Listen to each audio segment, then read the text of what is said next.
الرحمن علم القرآن خلق الإنسان علمه البيان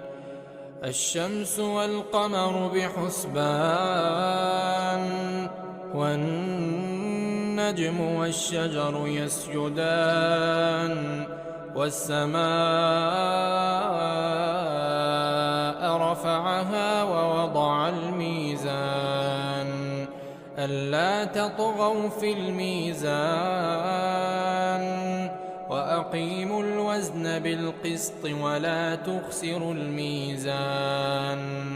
والأرض وضعها للأنام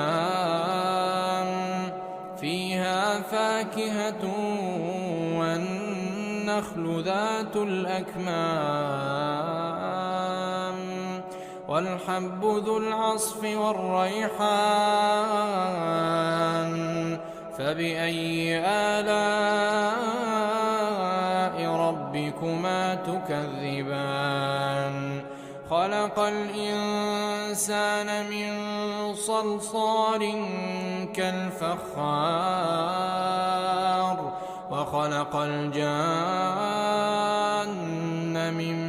مارج